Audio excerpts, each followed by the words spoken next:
જીવાત્માનું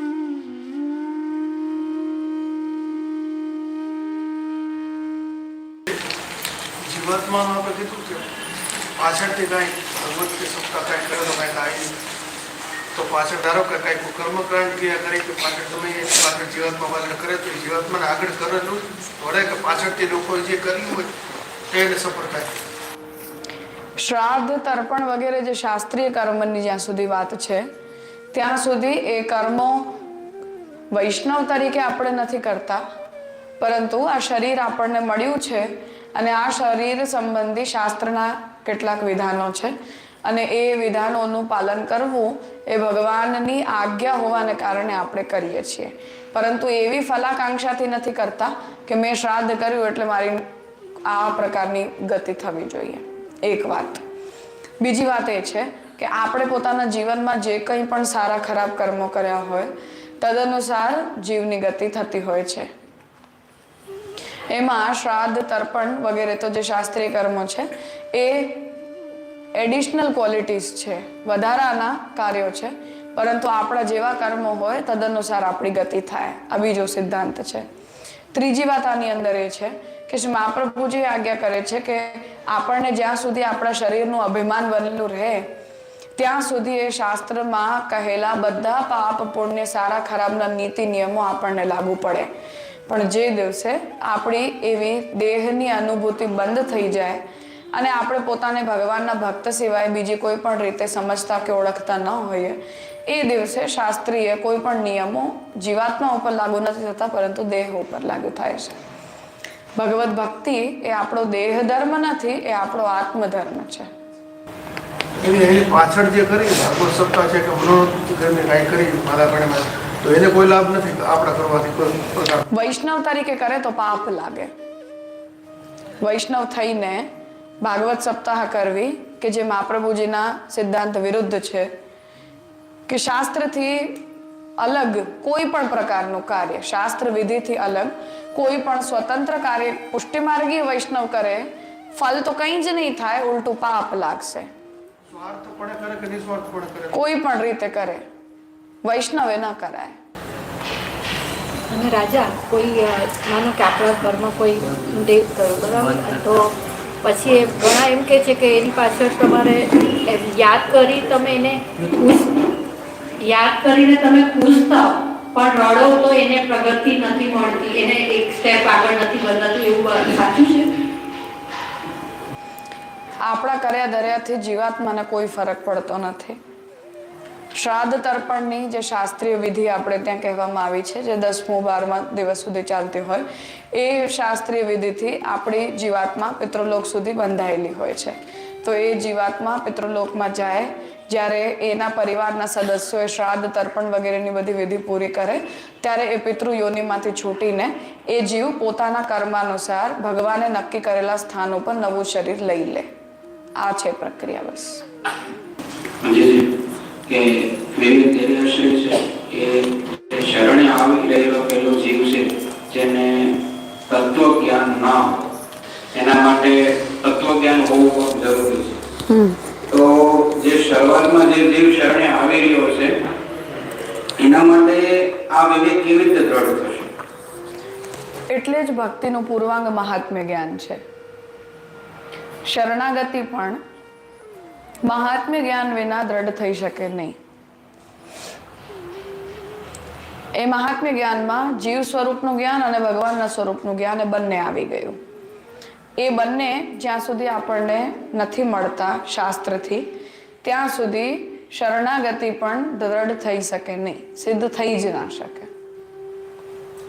તો જે વ્યક્તિ નવો આવે છે આ માર્ગમાં, શરૂઆતનો વ્યક્તિ છે, પ્રારંભની એની અવસ્થા છે, એ અવસ્થામાં પણ ગીતા, ભાગવત કે મહાપ્રભુજીના ગ્રંથો દ્વારા પોતાની જીવાત્માના સ્વરૂપને અને ભગવાનના સ્વરૂપને સમજવું એના માટે આવશ્યક છે.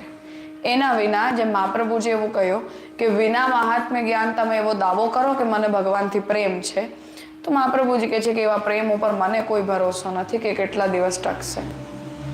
એ જ રીતે એવી શરણાગતિ ઉપર પણ મહાપ્રભુજીને કોઈ ભરોસો નથી કે શરણાગતિ કેટલા દિવસ ટકશે.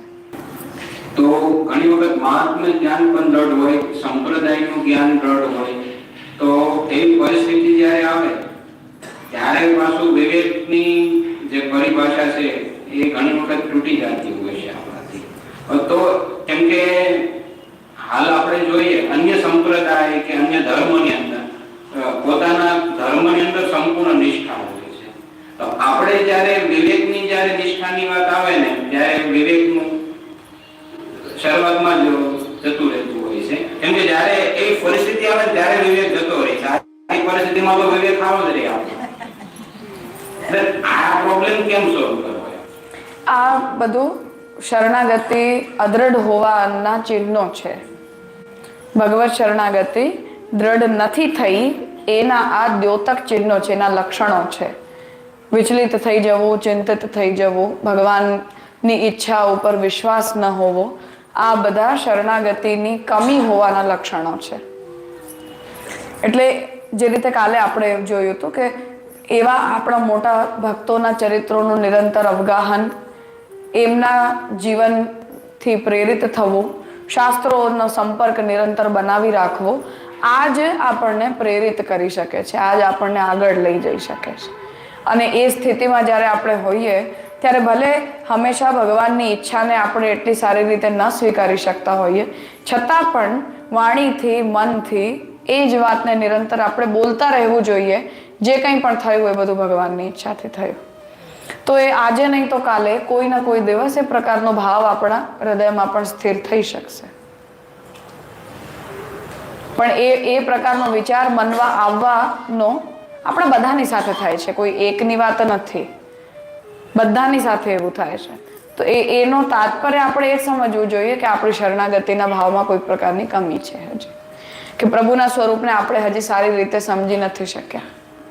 ઇનડાયરેક્ટ તો એ જ થયું ને કે ભગવાન પર આપણે એટલો જેવો જોઈએ એવો વિશ્વાસ નથી. બિલકુલ.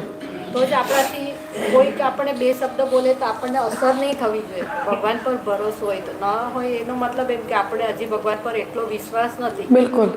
શરણાગતિની અદ્રઢ હોવાનો ચિહ્ન છે. ભગવાન પર ભરોસો, ભગવાન જે કર્યું સારા માટે, તો આપણને એનું ખરાબ લાગવું નહીં જોઈએ. સાચી વાત છે. પણ કહેવાય જાય છે પણ એ આપણે એ ધીમે ધીમે અઘરું છે. હું એ જ કહી રહી છું કે વાત સાચી છે, આપણા બધાની સ્થિતિ એવી છે, પણ આપણું કર્તવ્ય એ પરિસ્થિતિમાં એ છે. 10 વર્ષ થઈ ગયા છે માફના ગ્રંથ ભણીએ તો અઘરું લાગે છે. એટલે તકલીફ આમાં એ છે કે આપણા બધાની એવી સ્થિતિ છે, પણ જ્યારે એ સ્થિતિમાં આપણે હોઈએ એ સમયે વાણીથી આપણે આ વાતને બોલતા રહેવું જોઈએ કે આ બધું ભગવાનની ઈચ્છાથી થયું છે. અમુક વળાંક એવો આવે છે કે આપણને જે પહેલા અસર થતી તેનાથી થોડી થોડી ઓછી થવા માંડે. હા, એટલે એનો પ્રભાવ ધીરે ધીરે પડે આપણા જીવન ઉપર, એક દિવસમાં ના થાય. મહાપ્રભુજી જ્યારે એવું આજ્ઞા કરી રહ્યા છે કે હું વિવેક, ધૈર્ય, ભક્તિ આદિથી રહિત છું, છતાં પણ હું આપની શરણાગતિમાં છું, એનો તાત્પર્ય એ છે કે જેમ અત્યારે ભગવાનની શરણાગતિ સ્વીકારી લીધા છતાં પણ જેવું વિવેક અને ધૈર્ય આપણને પદ્મનાભદાસજીની વાર્તામાં એમના ચરિત્રમાં જોવા મળ્યો, કે ભગવદ ઈચ્છા પ્રત્યે સ્વીકૃતિનો ભાવ જેવો પ્રહલાદજીના જીવન ચરિત્રમાં આપણને દેખાય છે, એવું આપણે નથી કરી શકતા, કે અત્યારે આપણાથી નથી થઈ રહ્યું. એ સમયે આપણે જેવા પણ છે પણ અમે આપની શરણમાં આપને અમારા રક્ષક તરીકે સ્વીકારી રહ્યા છે એવું આપણે કહીએ છીએ. પરંતુ એનું તાત્પર્ય એવું નથી કે વિવેક અને ધૈર્ય અદ્રઢ હોય તો પણ શરણાગતિ દ્રઢ થઈ શકે. એ ત્રણેય એકબીજાના અંગ છે, કે વિવેક, ધૈર્ય અને આશ્રય, આ ત્રણેયમાં પરસ્પર પ્રભેદ સમજી શકવું મુશ્કેલ છે ભાવના સંબંધમાં. જેમ અત્યારે મારા જીવનમાં કંઈક ખરાબ ઘટિત થયું અને એ સમયે હું એવું કહું કે વિવેક એવું કહે છે કે બધું ભગવાનની ઈચ્છાથી થાય છે, આવું જો હું બોલી એ સમયે, અને એ સ્થિતિને મેં સર્વસામાન્ય સ્થિતિ જેવી સ્વીકારી લીધી, તો આ શરણાગતિનું દ્યોતક થયું કે મેં ભગવાનને સર્વસ્વ માન્યા. તો તાત્પર્ય એ છે કે પરિભાષા જે રીતે મહાપ્રભુજી કરી છે એમાં વિવેક, ધૈર્ય અને આશ્રયની પરિભાષાઓ ભલે મહાપ્રભુજી અલગ અલગ કરી હોય, પરંતુ આ ત્રણેય એકબીજાના પૂરક ભાવ છે. એટલે ત્રણેયને એકબીજાથી આટલા અલગ અલગ સમજી શકવા સંભવ નથી. બિલકુલ. કેમ કે આ બંનેમાં એવો જ કાર્યકારણ ભાવ સંબંધ છે કે શરણાગતિ દ્રઢ છે તો જ તમે વિવેક રાખી શકવાના છો, ભગવદ ઈચ્છા તરીકે બધું સ્વીકારી શકવું શરણાગતિ દ્રઢ હોય તો જ સંભવ છે. એ જ રીતે કોઈ સ્થિતિમાં તમે બધા પ્રકારના દુઃખોને સહન કરીને ધૈર્ય બનાવીને રાખી શક્યા તો એનો સીધો મતલબ એ છે કે તમે ભગવાનની શરણાગતિને એટલી નિષ્ઠાથી સ્વીકારી છે. એ રીતે તો ભાવનાત્મક રીતે આ ત્રણેયને એકબીજાથી અલગ કરી શકવું સંભવ નથી. પરિભાષામાં ભલે આપણે ત્રણેયને અલગ અલગ સમજ્યા હોઈએ. તો શ્રી મહાપ્રભુજીએ વિવેક ધૈર્યાશ્રયમાં એવી 12 પરિસ્થિતિઓ આપણને ગણાવી છે કે જે પરિસ્થિતિઓમાં ભગવત શરણાગતિના ભાવને બનાવી રાખવું એ આપણા માટે મુશ્કેલ પડે. સામાન્ય રીતે જીવો એ સ્થિતિમાં ડગી જતા હોય છે. એ સ્થિતિમાં આપણો ભાવ ભગવાન પ્રત્યે એટલો બધો દ્રઢ નથી રહી જતો. તો મહાપ્રભુજી આજ્ઞા કરી રહ્યા છે કે એવી સ્થિતિઓમાં પણ ભગવત શરણાગતિને આપણે બનાવીને રાખવી જોઈએ. એ સ્થિતિઓને શ્રી મહાપ્રભુજી ગણાવતા દુઃખ હાનવ, સૌથી પહેલી સ્થિતિ બતાવે છે દુઃખની હાનિમાં. દુઃખની હાનિનો મતલબ છે સુખમાં. તો જે સમયે આપણે સુખી સંપન્ન હોઈએ, આપણા જીવનમાં કોઈ પ્રકારની તકલીફ ન હોય, આપણી ઈચ્છા પ્રમાણે, આપણા પ્રયત્નો પ્રમાણે બધું જ સારું સાચું ચાલતું હોય, એ સમયે ભગવાનની શરણાગતિ આપણને ભૂલાઈ જતી હોય છે કે આ સ્થિતિ આપણા જીવનમાં ભગવત કૃપાથી, ભગવદ ઈચ્છાથી આવી છે. એવો વિચાર આપણે સુખી હોઈએ એ સમયે આપણને નથી આવતો. તો મહાપ્રભુજી કહે છે કે એ પ્રકારે જ્યારે આપણે પોતાના જીવનમાં સુખી હોઈએ, બધું આપણા જીવનમાં બરાબર અને સારું ચાલતું હોય, એ સમયે પણ ભગવાનને જ પોતાના રક્ષક તરીકે આપણે સ્વીકારવા જોઈએ અને એ સ્થિતિને પણ ભગવદ ઈચ્છાજન્ય સ્થિતિ તરીકે આપણને સ્વીકારવી જોઈએ. બીજી સ્થિતિ મહાપ્રભુજી બતાવે છે આપણાથી કોઈક સમય પાપ થઈ જાય, કોઈ ભૂલ થઈ જાય. પાપનો મતલબ છે શાસ્ત્રમાં આપણને જે કરવા માટે ના પાડવામાં આવી હોય એવું કોઈ કૃત્ય કોઈ પણ કારણોસર આપણાથી થઈ જાય.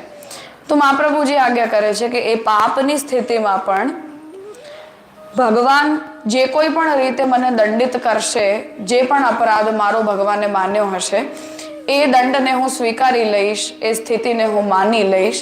એ પ્રકારનો ભાવ પોતાના મનમાં રાખવો, એને જ મહાપ્રભુજી સમજાવી રહ્યા છે કે પાપ આપણાથી થઈ જાય તો પણ એને સુધારવા માટે આપણે જે ઉપાય કરી શકતા હોઈએ એ તો કરવા જોઈએ, પરંતુ આ જે કંઈ પણ થયું એ પણ ભગવાનની ઈચ્છા જ હશે કોઈ ને કોઈ.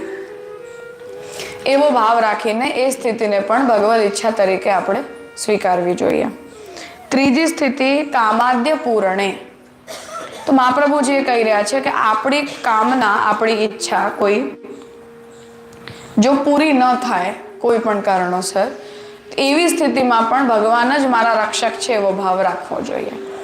તકલીફ આની અંદર એ થાય કે આપણા મનમાં ઘણા બધા વિચારો હોય પોતાના જીવનને લઈને, પોતાના ભવિષ્યને લઈને, કે આપણી પણ ઘણી બધી ઈચ્છાઓ હોય કે એક સારું ઘર હોય, સારા પૈસા આપણે કમાઈ શકીએ, બધા સાથે આપણા સંબંધો સારા રહે, વગેરે વગેરે.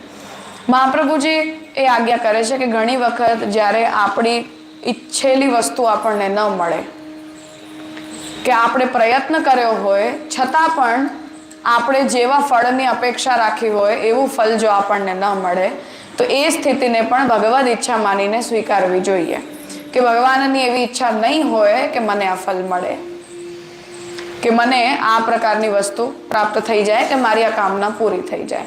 અને એ કામના પૂરી ન થવામાં આપણું હિત છે એવું આપણે વિચારવું જોઈએ.